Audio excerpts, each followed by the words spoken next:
We've all seen the right's love of AI slop flood the internet, no doubt. From videos of clearly AI-generated woke people having meltdowns in public over their pronouns being misassumed, or clips of people of not white descent committing crimes generated with AI in order to push some narrative, who knows what narrative, that the right will like to make, or, they love just making AI slop to push their narrative. So I'm sure you're all familiar with it. It's everywhere. It's flooded the internet. It's become an epidemic at this point. However, we're not talking about that today.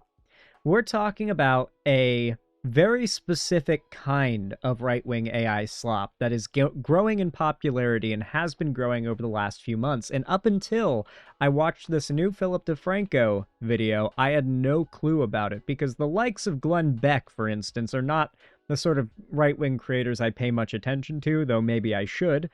I guess this is the start of that. Because people like Glenn Beck are using an AI program made by right-wing think tanks and tech firms that are trying to use the appearance and claim to be an AI-generated version of the Founding Fathers. I can't even begin to explain to you guys how ridiculous this is, so I'm just going to let you see the news report. I'm going to let you see the news story as Philly D reports it, and I'll give my takes. I'll give my thoughts. I have many thoughts on this. This right-wing AI problem has gotten even crazier than you realize. YouTube might have just killed off part of the next generation of content creators. Trump's TPS problem has even some Republicans begging him to stop, and the Nvidia circular financing situation just got bigger. We're talking about all of that and even more on today's brand new Philip DeFranco show. Be sure to follow Philly D if you don't. I don't know why you wouldn't. Go subscribe, follow his stuff, support him. He's great. So you daily dive into the news, starting with this. Right-wing commentators and right-wing organizations, they have jumped on the AI train, and they've taken it to a really, really weird new level. And I'm not even talking about whatever the fuck these thumbnails are. They are bringing the Founding Fathers back from the dead to regurgitate. I forgot about their slop thumbnails. These as well. Obviously, you guys have all seen this. You know, AI thumbnails have a very particular look to them. And once you recognize them, once you can see them, you can never unsee them. Benny Johnson slop, yeah, Benny Johnson's one of the most prominent conservatives at the moment, and this is his thumbnail style, all AI generated. About whatever the fuck these thumbnails are. They are bringing the Founding Fathers back from the dead to regurgitate conservative talking points. And if this sounds familiar, you're most likely thinking about late last year when you had political commentator Glenn Beck sitting down on his podcast with an AI generated and modernized version of George Washington. And according to Beck, George AI was created using an LLM that Beck himself made and trained on his personal library of founding documents and what Beck described as the immediate influences for the Founding Fathers. Right, so yes. They are Weekend at Bernie's-ing the Founding Fathers with AI. Unironically. Things that they would have read or encountered during their lives, like the Bible. And you had him claiming that the LLM has no access to the internet or any modern news, that it doesn't know him or his opinions or anything about Donald Trump, Marxism, or really anything after 1820. With Beck writing, our goal is also to remove our own bias, except for this one. We believe the words that built our nation should still be our North Star. But also, even if he's not training it to agree with him, Beck is still dictating exactly the pieces of historical record that it's trained on. Right? Glenn decides what this thing knows, what questions it gets asked, and how the 18th century political language gets translated for modern audiences. So it's not really surprising that George AI just started spouting opinions that sound fresh out of a right-wing think piece. If I'm honest, America's biggest problem isn't political or economic. It's all moral. I like how the George AI literally speaks with Glenn Beck's voice as well. Like, it's literally just Glenn Beck's voice. You've drifted from the virtues that make liberty possible in the first place. Freedom. To be free, you have to have discipline. You have to have faith. You have to have character. And if you don't... God, look at Glenn Beck, free, bro. You have to have discipline. You have to have faith. Oh my god, dude. The fruit hangs low when it comes to ways in which I could attack this man on a moral level and on the appearance level, because goddamn. You have to have character. And if you don't have any of those things, laws can't stop anything. They mean little. Government turns either weak or oppressive. Why did, yeah, okay, I'm not the only one who sees it, I'm glad. He looks like Epstein, right? Like AI George Washington looks like Epstein. I almost wonder if this is a product of so much AI generated Epstein memes that now like everything that AI tries to make looks a little bit like Epstein. I think it's all the AIs now hallucinate Jeffrey Epstein, whether you like it or not. No matter who you try to generate, you're gonna get a little bit of that Epstein eyebrow in there, a little bit of that Epstein forehead lines in there, no matter who you try to generate. Turns either weak or oppressive. You have grown skeptical of truth. You're reckless with debt. You're comfortable blaming instead of building anything. Right, and then shocker, I'm not a big Glenn Beck guy, so I thought this was like a one and done thing, but apparently not. Right, and so flash forward to March of this year, the first strikes from the US against Iran. We all knew this was what their main goal was with AI, right? That they wanted to make essentially a truth AI, that they wanted to make an AI that they could claim just tells you facts and the truth, no matter what, no bias, and that they want to make it so that AI is considered beyond reproach. Like the government would make unilateral decisions based on what this AI thinks is best. And they want it to be a distinctly right-wing AI, one that will put out right-wing propaganda, right-wing talking points, right-wing responses. And they want it to be considered the global truth AI. And one of their ways of doing this, of boiling the frog to getting us to that point, is making these LLM models of founding fathers and presidents and whatnot, and to have them say whatever agrees with the people who are hosting the AI. Nothing stops the Democrats from doing exactly this. They just know that if they did it, it would be seen as immensely tacky and cringe and lowbrow. But the right just does it, and I guess people just don't call it out for what it is, like they would if the Democrats had done it. Have happened, and Beck asked George AI about it. Specifically, he starts challenging. Like, genuinely imagine if a prominent Democrat had done this, what the response would be. The real George Washington's warnings against foreign entanglements, and this is how the AI responded. Peace is not the default.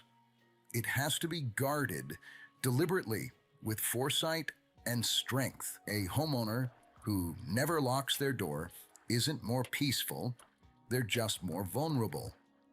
By showing potential adversaries that the United States could stand united, respond quickly, and protect its liberties that it understands, I believed conflict could be prevented before it exploded. And it's not. Wow, so George Washington would support Pete Hegseth in the Secretary of War? He would want it to be the Department of War? He would be all down for that? That's crazy, Glenn Beck. Oh, I'm so glad that you can be the voice of George Washington for us. You can tell the prompt changed because the voice sounds different. Yeah. Not just Beck, conservatives have absolutely loved invoking the founding fathers to back up their points of view. But using AI like this, it takes a rhetorical trick and it turns it up to 11. Or what better way to paint your opinion as the morally correct and patriotic one than have it regurgitated by the digital mouth of a founding father. And the thing is, this goes beyond just some podcast bros. This is something you've seen the federal.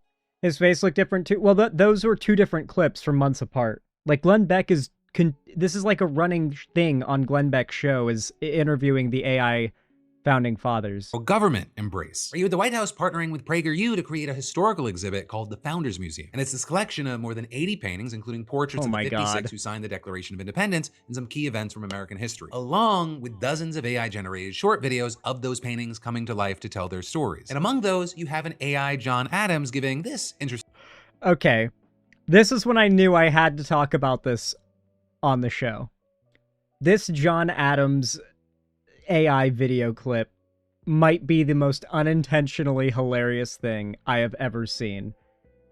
Don't have any fluids in your mouth when you hear this, because you might spit it all over your computer. Interesting little tidbit, which sounds very familiar. Facts are stubborn things, and whatever may be our wishes or inclinations, they cannot alter the state of facts. In other words, friend, facts do not care about our feelings. Yeah, you got. So this is what PragerU has been up to, apparently. They're in the White House now, making that shit. That is produced by PragerU for the White House. And their official, like, White House messaging and that was published by the White House. Produced by PragerU. Facts don't care about your feelings. An AI-generated version of the second president of the United States quoting Ben Shapiro. And that whole collection's being distributed across the country. The White House encouraged states to hang the Founders Museum in their own capitals, embassies, and schools, with Nebraska and Florida both displaying at least pieces of it. Now you're seeing this whole resurrection thing trickling all the way big down time to the on right-wing Florida. content world, with even smaller channels giving AI-generated Thomas Jefferson and Ben Franklin an edgy podcaster vibe. Thomas Jefferson here. I tried stopping it, but looks like you morons let a Federal Reserve happen. So I'm going to ask the Fed chairs what it's actually all about. So what kind of fucked up secret rituals do you guys get up to in your spare time? Well, I tried to warn you guys, but now interest rates are your new god, and you're glued to your phones every time the swamp creature comes out to tell you whether rates will stay up or not. Ben Franklin here. I was playing with my kite in a lightning storm and ended up in the present-day, crime-ridden capital. Let's check on the state of this filthy shithole. So how many people in government now? At least 3 million if you don't count the military, and we're pretty much always hiring. Dude, what the And well, there's so many issues with these. One of the most obvious ones is we do obviously not. Wait, am I the only one? Am I the only one who thinks that this Ben Franklin was trained on Hassan low-key? Like, look at the glasses and the mannerism here when he looks at the camera. At least 3 million if you don't count the military, and we're pretty much always hiring. Dude, what the Well, Dude, why did Ben Franklin turn into Hassan Piker for a second there? What the fuck?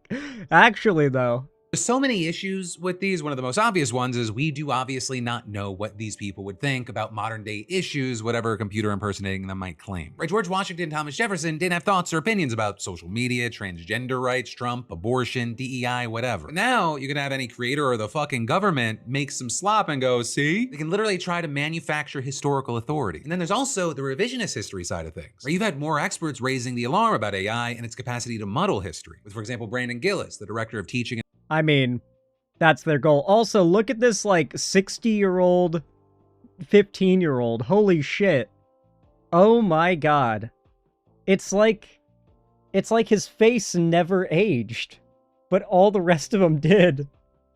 And it's not like some fountain of youth. It's like his face was, it's like he was face dunked and swirlied into the fountain of youth, and only his face made contact. The whole rest of his body has continued to age, and when he got dunked, he was like 10. So he's got this like, oh my gosh. The main villain from Boss Baby. And learning for the American Historical Association saying, I have real concerns about the extent to which they weave together words that have preserved. I'm sorry. I didn't mean to be mean. It's just, listen. Homie looks rough, okay? Homie looks rough. In primary sources from historical figures with other sort of commentary. And it's not always clear when the historical figures actually said the words that are coming out of their mouth or wrote them down, and when this is the work of whoever scripted them. But he is right, though. He is right. As much as I'm jabbing at him, I'm ripping on him a bit, but he's right. He's completely correct. The right absolutely hates history. They hate historians, they hate history teachers, they hate history classes, and they hate anybody knowing history, because knowing sociology and political theory certainly helps you recognize how awful the right is. But what makes it undeniable is knowing history. When you can identify the same group doing all the fucked villainous shit through all of American history, and you can follow the same party, the same group of people, ship of Theseusing itself into what we know today as the modern American right, like, you can follow the story of how they became what they are today, hundreds of years back to the times of slavery and the Confederacy, all the way back to the Jim Crow era, all the way back to the redlining and, like, their push against the civil rights movement. Many of the same people who are in the Republican Party today were part of that. You follow the story of history and you realize the same bad guys from 150 years ago it's the same group. It's the same people, just replaced over the course of time, because it's been 150 years, like a ship of Theseus, like the boards on the ship, till we have what we have today. And when you recognize the consistent villainy of the right, because of that historical understanding, there's no amount of lies they can convince you of. That is why it is the prerogative of the right to eliminate the teachings of history, to eliminate the knowledge that we have of the past.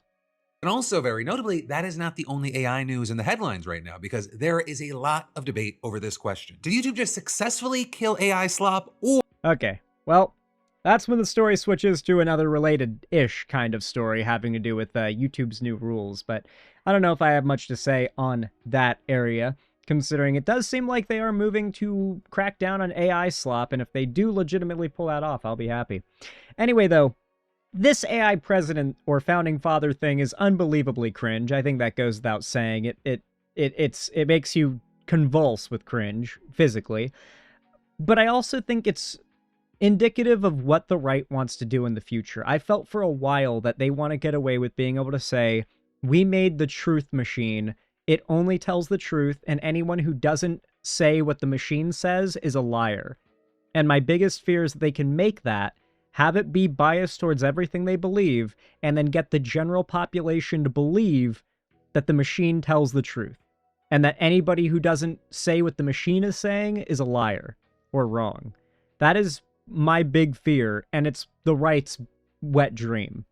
YouTube is doing too much with the AI stuff, though, like to crack down on it. I mean, yeah, it's definitely affecting real creators big time, but I mean, the AI slop has to go.